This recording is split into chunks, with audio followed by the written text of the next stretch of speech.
Don't need this anymore.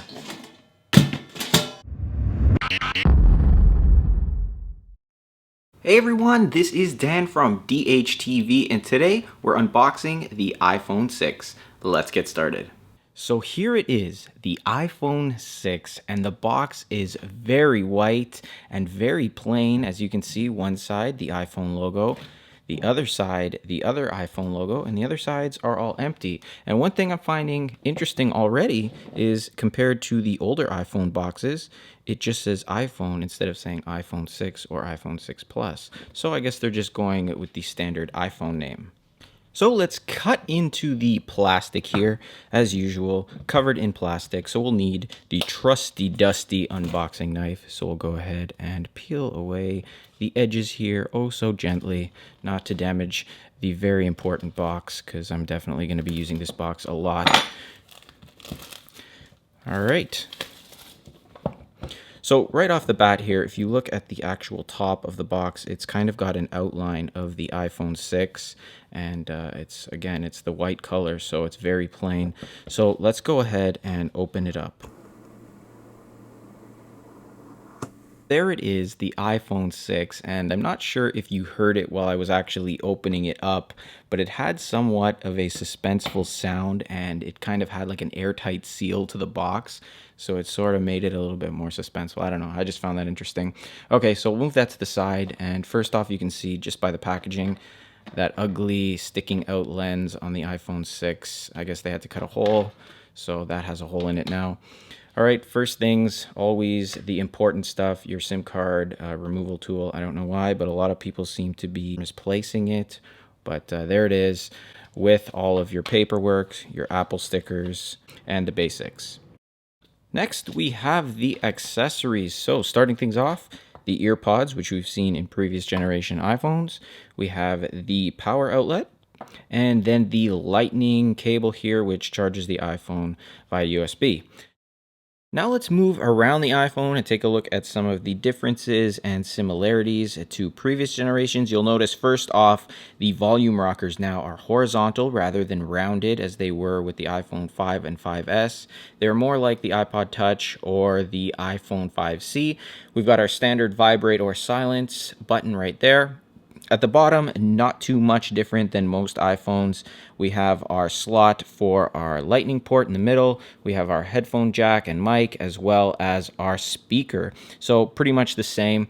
And now on the right side, that's where things have really changed. And you can see we have our SIM card removal tray right there. And now we have a button right here. And this is the power button. It's moved from the top of the iPhone to the right side. That's to make things a little bit easier. You can see up top, nothing is there. So when you're using the iPhone, you no longer have to reach up top because these are bigger. Now we can just grab it right here and just press right here to power it on and off and to put it to sleep. Just makes a little bit more sense since it is a larger device.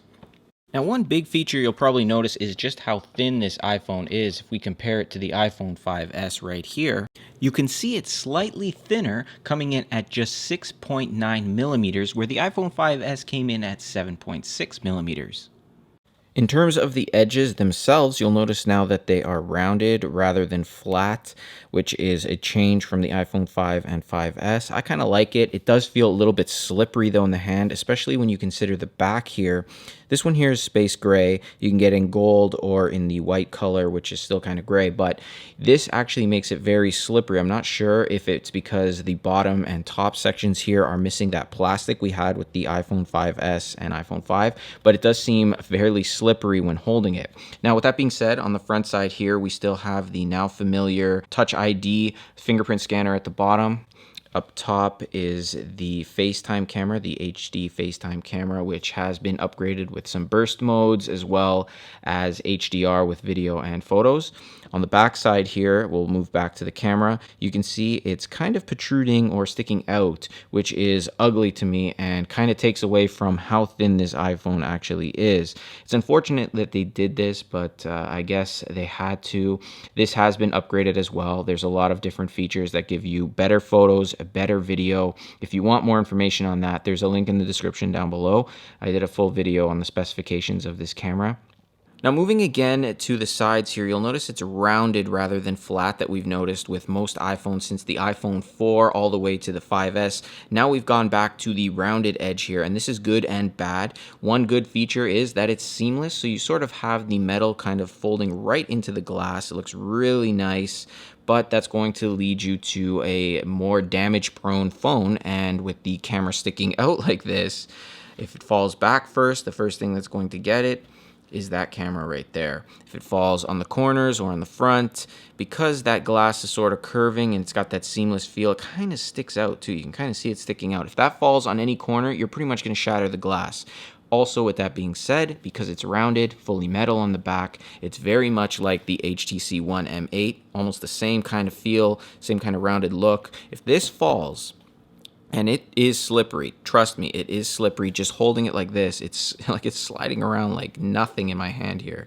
Like it's sliding. I can feel the glass part, not so slippery, but on the back, it's really slippery. And that's going to lead you to drop this phone. So this is a really big drop hazard phone. And I know a lot of people are going to drop it. I hope you're not one of them.